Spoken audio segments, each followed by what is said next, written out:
The Ministry of Education and Culture is continuing its path to cultivating a culture of excellence as the Ministry and Her Majesty's Prison collaborates to introduce a new education program for inmates. The Caribbean Certificate of Secondary Level Competence Curriculum was officially launched with an official launching ceremony at Her Majesty's Prison on February 13th. Prior to the official launching ceremony, Superintendent of Prisons Mr. David Foote and Deputy Chief Education Officer Mrs. Lavon Chalwell-Bruley joined me in an exclusive interview to provide a comprehensive overview of the program.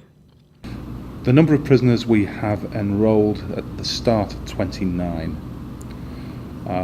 Hopefully, as the program goes on and expands, then we'll introduce new prisoners to the program. New receptions will all go through the screening process, and then they will be invited to attend various classes if it's deemed that they need to do so. So it will be a rolling program, but we will start with 29 prisoners. The renovations that are being done at the educational centre in the prison include the creation of a new sealed classroom that's air conditioned. We are installing a bathroom and a kitchen area so that prisoners who are on courses can have easier access to toilet facilities and to get water and other bits and pieces. The current situation is that prisoners would have to return to their cell, and that leads to a longer disruption from classes that I think is reasonable. We need to maximise the time that prisoners spend in an educational setting and minimise the amount of disruptions to each class as we would do in a school. We've installed new lighting and sealed off one of the classrooms to make that a quieter and better learning environment. That's been done by prisoners. We have a number of prisoners who are trained in woodwork and installing electrical equipment, and so prisoners have done that themselves, which is a benefit, and hopefully one of the things that we will encourage through these programs and the vocational elements of these programs. Prisoners also built the building where the toilets have been installed and where the kitchen has been installed. We need a few more bits and pieces to finish that building off, but it will be finished relatively quickly and in time for the bulk of this program to commence. Well, Digicel have provided an internet connection to the prison. We have a direct internet connection solely for educational purposes. That's going to play a part in this program, but it's going to play a part in other programs. The hope is that we will be able to look at educational programs for prisoners at three levels: primary, secondary and tertiary level, as we would say, because we have prisoners that fit the full scope. So some prisoners need a basic education, some prisoners need to learn to read and write, some prisoners need to learn basic arithmetic and mathematics, and that should be our primary focus, because everybody should have a standard of arithmetic and language that allows them to survive in society. But further to that, I think it's important and good for prisoners' self-confidence and employability if they have a high school certificate, and so we are focusing on that element of prisoners' education. But some prisoners have high school certificates. We had a prisoner when we did the RAT test, which is the test that allows us to assess the basic standards of English and maths for all prisoners, who scored maximum in every single category. That's a prisoner who can move on into tertiary education, and so the hope is that we will be able to access through the free internet connection that we've been provided for this purpose by Digicel, to allow prisoners to expand and to do other higher level qualifications than maybe just the primary and secondary qualifications that we are pushing with this program. I think that the curriculum impacts on two different levels, and it's very important on both levels. I mean, first of all, I mentioned employability in one of my earlier answers, and the reality is that if you want to survive in today's economic market, if you want to get a job, you've got to be able to read and write. You've got to be able to add up. One of the biggest employment sector in the Virgin Islands is tourism. there's a lot of work for ex-offenders in the tourism industry, but that may be dealing with money, that may be dealing with any number of different scenarios where you've got to be able to add up and count and so from an employability point of view, having the basic skills to function in society or having a high school diploma increases your chances of employment. But there's another side to it as well, because we forget. If you can't read and write, if you can't function at a level that most people in society can function at, you can be an object of ridicule. And so prisoners tend to hide that. They will avoid situations where they have to show people that they can't add up, where they can't do basic multiplication or division, where they don't have to write and they don't have to read something. They shy away from all of those scenarios, and so that leads them to deal with a very limited sector and part of society, and that sector and part of society tends to be criminogenic. But there's also self-confidence issues that come with that, and so I hope these educational programs will build self-confidence in a number of the young men that we have, some of the young women, so that they feel that they can take steps into different sectors, different jobs, different places, different social scenarios that they felt that they couldn't go into before, that will allow them to break from some of the peer pressures and some of the restrictions and issues that they may have had in society prior to coming into prison. I think that's very important, and I hope that this program will help prisoners achieve that. The ministry and the prison have put a lot of effort into this. It is a very good and sustainable program that I hope in the long term we will see significant benefits for the community and in reduction in recidivism of prisoners coming back to prison. But the other thing I know is that looking at the topics that we've picked, the vocational topics and the educational topics, I'm 100% certain from my early conversations that the prisoners will throw themselves at these qualifications wholeheartedly, and we will see some significant successes. So I'm very enthused about the whole programme, and I look forward to seeing some of the rewards and benefits that we will gain from that. We've got English, maths, social science, there's an electrical shop and a wood workshop. I also had the pleasure of speaking with Deputy Chief Education Officer Mrs. Lavon Chalwa-Bruley, who gave us an in-depth explanation on the competency-based curriculum and its level of certification. The curriculum is a secondary level competence curriculum. The subject areas that we're covering are math, English, science, and social studies. And in addition to that, for the purposes of the prison education, we're looking at including electricity and plumbing for now, and hopefully we will move on to other areas such as cooking, sewing, and woodworking. So is the competence certificate equivalent to a high school diploma? The competence certificate, it's a secondary certification for secondary students. It looks at the competencies that we expect a secondary student should possess in terms of attitude, knowledge, and values when they leave high school. Where will this certificate be recognized? The certificates will be recognized in the Caribbean for persons who wish to further their education, whether online or to go to another institution. And if they're just like going into the workplace. How long does the certification take? Like, how long does it take for an inmate to be certified? Certification, the length of time for certification could, it's twofold. We can have a student or an inmate who wishes to just to be competent in a subject, which means they would do that until they're finished.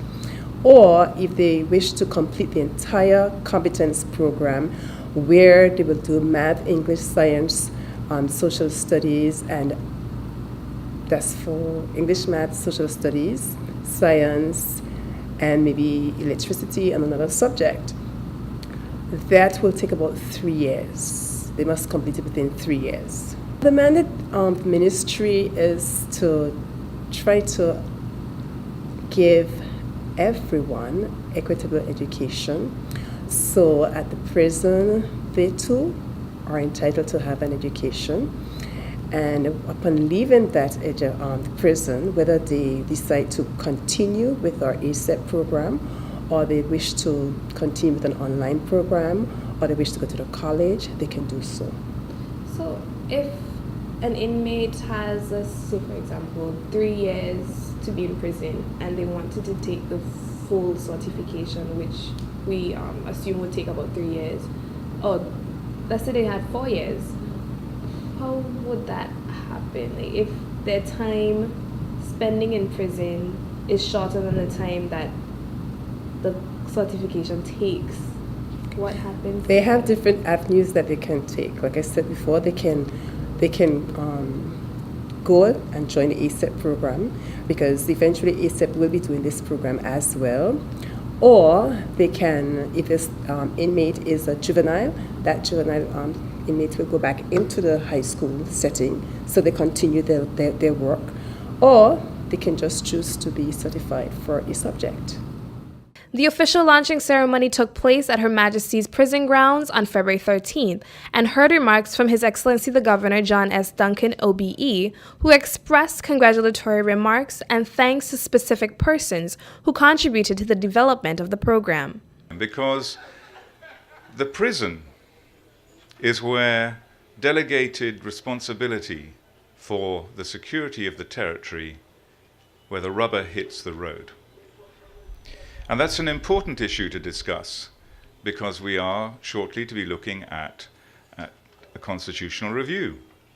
What is it that you wish to do in terms of rebalancing responsibility and accountability? And the first duty of any government is to protect its citizens. As you may know, in the BVI, under the 2007 Constitution, that responsibility is split. It's split between the governor, who retains responsibility for the police, the premier, who has responsibility for immigration and customs, both who carry out similar to law enforcement practices, and the minister for education and culture, who is responsible for the prison. Beyond those formal responsibilities, I believe that everyone has a role to play. In the pledge that we have just said, we talk about promoting justice for all. And that's a very key thought as we take forward the development of our territory. And I believe in that individual responsibility. There is a role for everybody in the prisons. Prison is not just a penalty. It is a place where we must make efforts to prevent people reoffending and insert them effectively back into the society where they can make a useful contribution. And in this context, I would like to particularly commend a number of people, individuals, in particular Mr. Ashford Harrigan for his previous work in education. Where is Mr. Harrigan? It's on the side. There you go. Ms. Ashford, thank you for all your work in helping prisoners achieve education with very limited resources, and now we are moving on to a new phase, but I'd like to take this moment to thank you for that excellent work.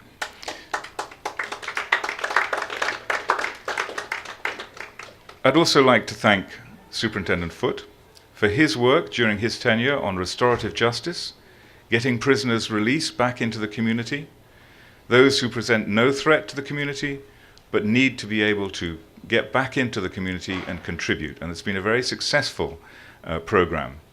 And indeed, it makes common sense.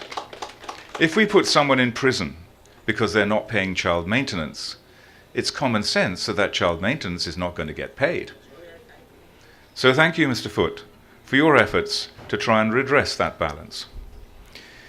I'd also like to thank, more generally, someone who I don't think is here, Craig Lake, known as Push Pop to many of us, for his Follow the Movement. effort to prevent young people coming into a situation where they may find themselves breaking the law and getting taken into prison.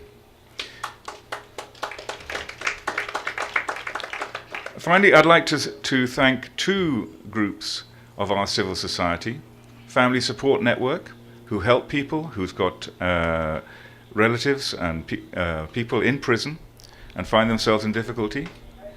I was very pleased that we raised $22,000 a week or so ago at Government House at a fundraiser.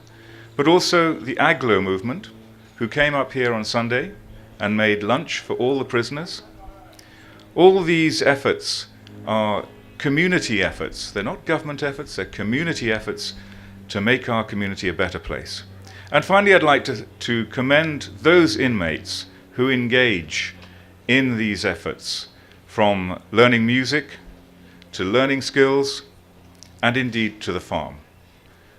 The farm eggs are well known throughout the territory, and everybody is trying to get their hands on them because they are the best eggs in the territory. So well done to the inmates for engaging. Premier and Minister of Finance, Dr. the Honorable D. Orlando Smith, OBE, also made remarks as he recollected and shared a fond memory of the prison when it was under the tutelage of Ashford Fret, the minister for ensuring that the prison is where it is today. I'm very pleased to be here today on such a historic and groundbreaking occasion for the education system of this Virgin Islands. Indeed, there's been a continuing education program here at Her Majesty's Prison for many years. And I know that many of the previous administrators of the prison service have done an excellent job, particularly Mr. Ashford Fret. No, I'm talking about Ashford Fret, many years ago, and he did an excellent job as well. And one of the things that he was prospered during this time was the garden. And it was the garden. And they produced quite a lot of produce for the prison. In fact, they were actually sold into the regular community as well.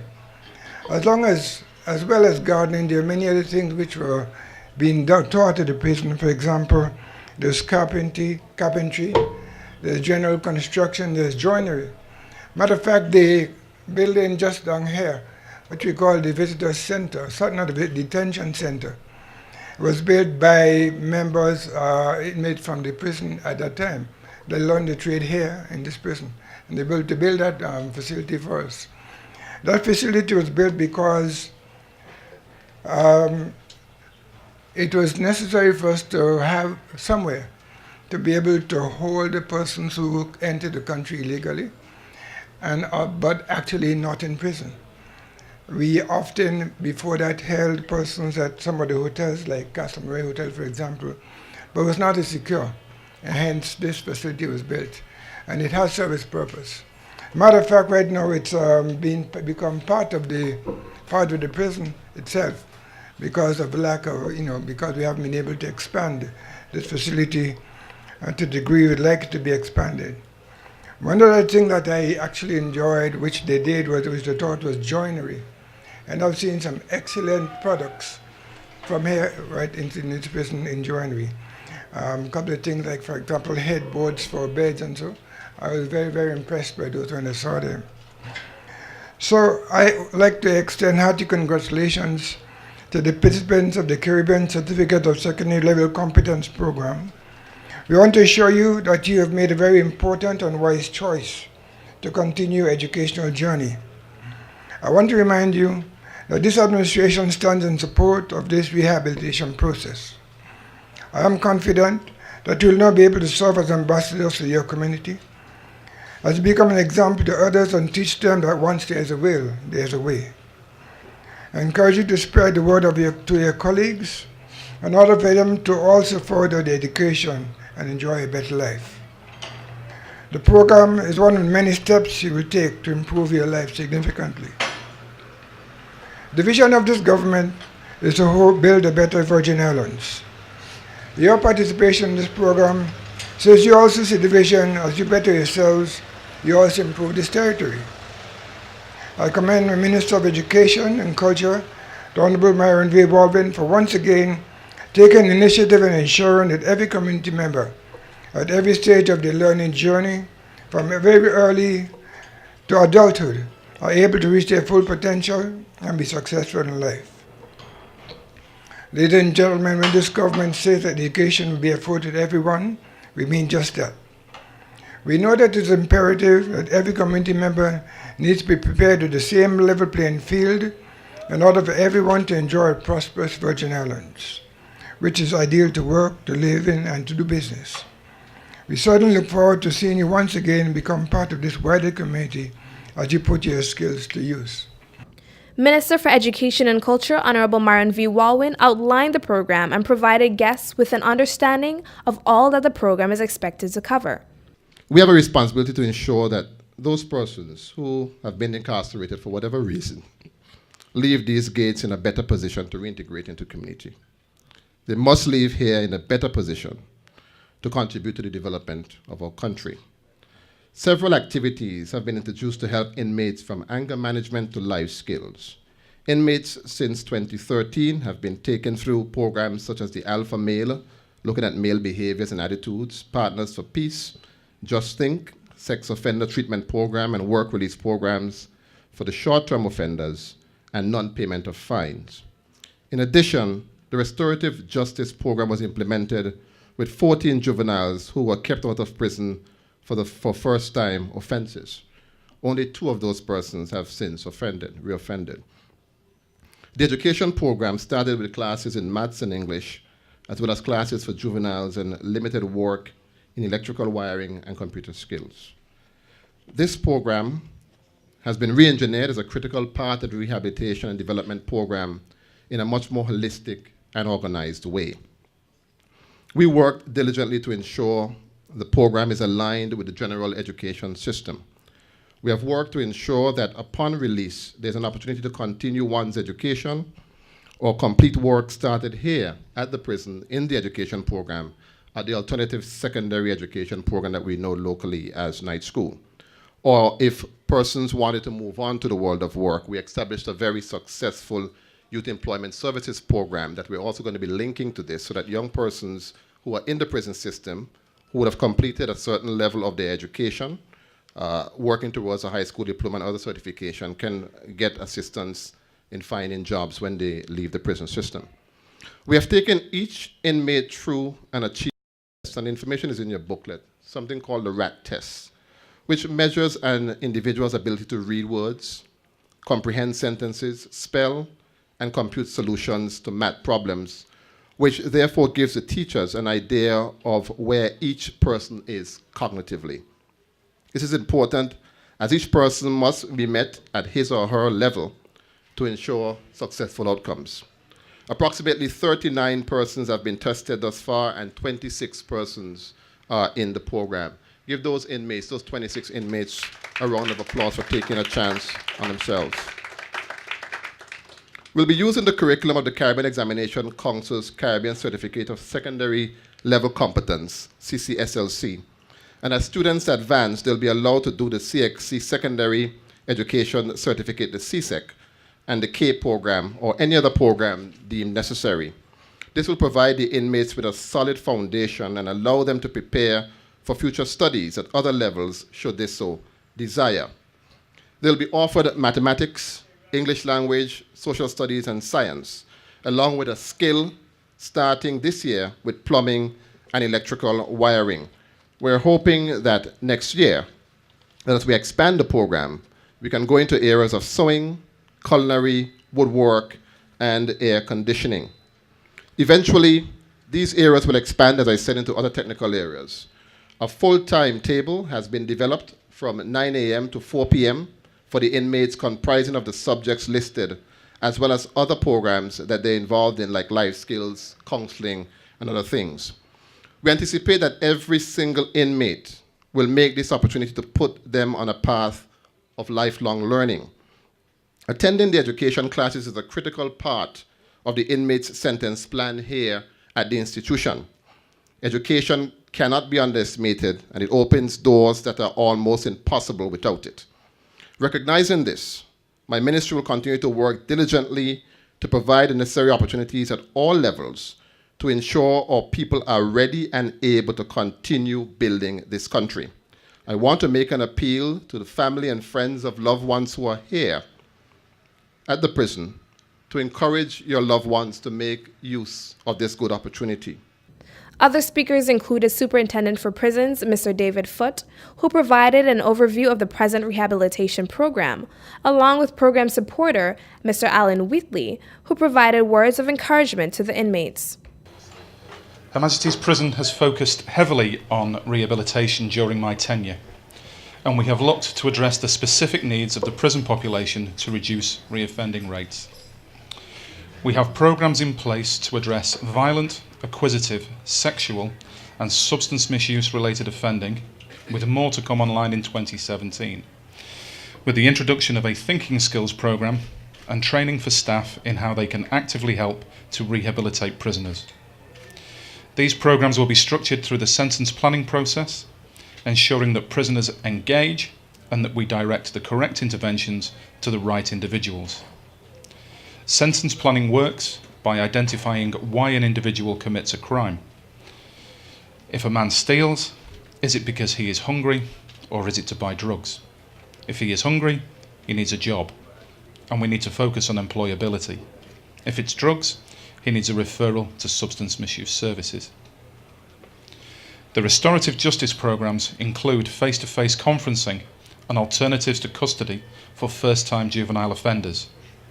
These are providing good results, and work release has allowed prisoners to become involved in community payback at the Adina Donovan Home, Safe Haven and the library, amongst other venues around the community. Education is a crucial part of this process and touches many of the elements that work to rehabilitate an individual. Better education improves self-confidence and opens doors to employment. Everyday difficult situations alter as soon as you have effective reading and writing skills. Financial management improves when prisoners learn math, enabling them to budget and garner less debt. All pressures that can lead to an increased chance of offending. Vocational courses should be tailored to the local employment market to maximise an individual's chances of employment on release. This we have achieved, and we will be adding to this in the near future. I would like to thank the Ministry for this programme, which is progressive and fits well with the rehabilitation agenda. I know prisoners will take this opportunity, and I look forward to seeing the results. I hope with continued hard work and effort, we can, through programmes such as this and those I mentioned earlier, contribute to a safer Virgin Islands. I stand here, honestly pleased. And the reason that I'm pleased is that I had a stint here. And one of the things that I recall the most is the effort to really try and make a difference in relation to the situation that most of the inmates had to deal with here. And one of the programs that I was intricately involved in was the education program. I actually taught here during my tenure. Started a Kongs program, and when I started it, it was actually quite mocked because nobody could really see the sense in why you would be teaching anybody at the prison anything to do with accounts. However, during the time and post my time, because I didn't conclude the program, but it did start and we got quite advanced with it. 2 other inmates did graduate with CXCs. And I say that to say that, Honorable Warren, you're on the right track. You're on the right track because it can be done with the right resources, with the requisite effort, it can be done. And the reason that it is important because at some point in time, when these sentences are completed, we are all going to have to live together. And at that point in time, we have to watch each other squarely in the face. There'll be no walls and no fences to separate anything. And at that point in time, we have to be able to say to ourselves, did we all do what we could have done to make the process as rehabilitative as possible? And I truly enjoy listening to that word being used today, because it is commonly thrown around, but not actually really done. And a lot of what I've seen happen over the last couple of years, Honorable Premier, to credit to your government and the minister, a lot have been done to really put programs in place to allow the prisoners to be able to advance. Now, it's going to be very important that as these programs come on board, that the prisoners themselves can see some sense of logic. Because it makes no sense to put it here if they can't buy into it. If they don't buy into it and participate, all in vain. So I would like to, first of all, thank the government for taking the initiative to advance all these programs, including the one today. But I would also like to encourage the inmates. No matter what the reason that you came here, it will come to an end at some point. And during the time that you're in here, it's important to make the best use of it. And a lot of times there's not a good opportunity to make use of it because there's nothing to do. So here now comes an opportunity where there are things to do, constructive things to do, things that will enable you not only to learn other skills you didn't have and the like, but one of the important things that you have to do is build character. So in going through this educational program, rebuilding character, gonna make it a lot easier for you when it comes time to reintroduce yourself to society. And it's gonna be very important that you make good use of it. So I'd like to encourage everyone who is here today, those who are listening by way of the airwaves, and all the inmates. It's a very good initiative, and I congratulate everybody on a job well done in getting this done to this point. Inmate Ramon George concluded the official launching ceremony with remarks and a musical selection. I am an inmate of 7 years of Her Majesty's Prison. I've been here for some of the up, the down, the sideways, the good, the bad, but one of the greatest things have been the ability to take part in what they have. I mean, sometimes you're in a situation you have to use what you have.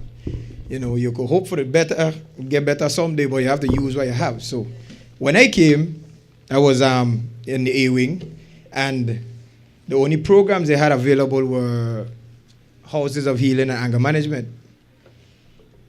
I mean, I was A wing, so that kind of hard to get outside, you know. But I still used to ask questions and try to take part in the program. And they tell me, well, you know, you have to wait until you come from the maximum security side and come out front, and you could take part. So me taking the initiative, I came out front, and from the day I went in our anger management program, kind of couldn't stop.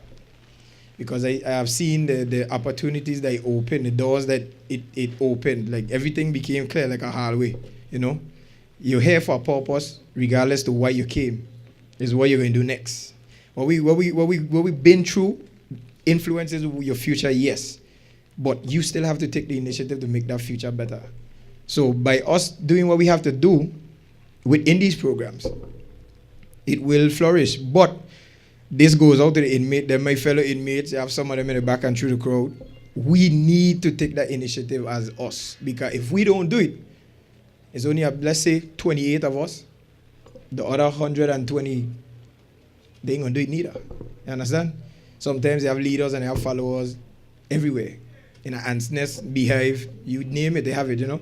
But apparently we are the spearhead. We need to take the initiative and the drive to make what these beautiful people work real hard and try to get all kind of money and things for us to do. We need to go down there and show them that, listen, it's not in vain. We're going to do what we have to do as inmates to make it very clear to the public that we are working, some of us ready, but some of us working to become better citizens, better productive and responsible citizens in the community. Right? So I'm talking to Ayo. On behalf of that, like I say, we had the good, bad, ugly in between. I really, really, really want to thank Mr. Foot and the team that has been put together behind, because I've been here before Mr. Foot, and it was hard to get a cup of water sometimes. I mean, they have other underlying factors, but simple things would turn really complicated. And with Mr. Foot on board, along with the rest of his staff, it became a lot easier in certain areas, So we're working together, us, the inmates and the officers, together to build a all-star team so we could get things changed around here. Because I have some little cousins and nephews and that might end up here too. So I wouldn't want them to come and meet the place how it is now. We need to go forward. So it all starts with reception. When we come through reception, I go in gym. Yeah. So when we come through reception, I draw this analogy to one of my fellow inmates the other day. When we walk through reception, if we walk through a gate, you already commit your crime, put it on the side. You walk through a gate where as you hit the reception counter, they say, listen, you already here, this is what we have to do. We have English classes 9 a.m. Monday morning. We have erect time, such and such, and they lay out a schedule for you. If we have that in place, a lot of the mentalities and behavior and a lot of the events that hit the news, sadly, would be avoided. Because now, if you put someone into a strange environment, most of the time they follow suit. They don't really step out of bounds. They follow suit. So if you come into a productive situation where there's a schedule of your time, like my grandparents always used to say, idle hands. They give you a lot of opportunity to do all kind of nonsense. So if you come into a situation where there's a structure in place, a schedule for you to be attentively and tentatively in attendance, a lot of things will be different. You'll take things seriously. We like to say, oh, how out there hard, and you have some of us that go and come back with that same story, but I personally don't believe it. You have to create opportunities for yourself. I can't come to the Honorable Myron Walwyn and say, Mr. Myron, I need a job, please. You say, sure, Mr. Singer, man, I could give you a job. Show me your resume or show me your educational stand, how far you make it in education and stuff. If I can't provide none of that information, no job.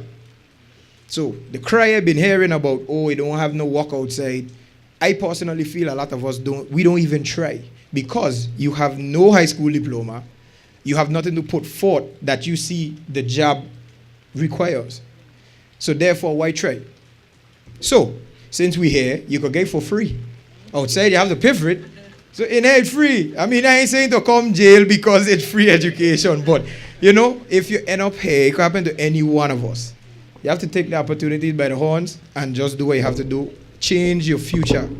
You have been watching Her Majesty's Prison's Educational and Vocational Official Launching Ceremony through a highlight program. Thank you for watching. For more news and updates for the Government of the Virgin Islands and the Ministry of Education and Culture, visit the government website at www.bvi.gov.vg or visit us on Facebook, YouTube, or Twitter at BVI Government. This is Project X. Well, some of us. We have other inmates involved. This is one of the programs that, we try to push the inmates to take part in and involve. Get involved, try to do something with your time, something productive, So, we're going to sing this song. This has became basically the anthem for some of us who have a little hope, who have some hope still, we lock up. You do what you do and you get locked up and you come here, ain't over. So, this is not the end, right? So, hold on. Oh.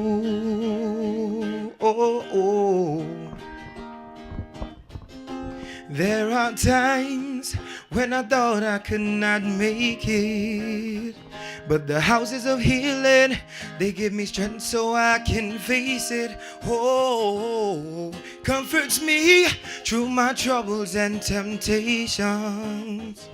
It made me stronger so I can make the right decisions. Hold on, hold on. Don't give up, no, no. This is not the end.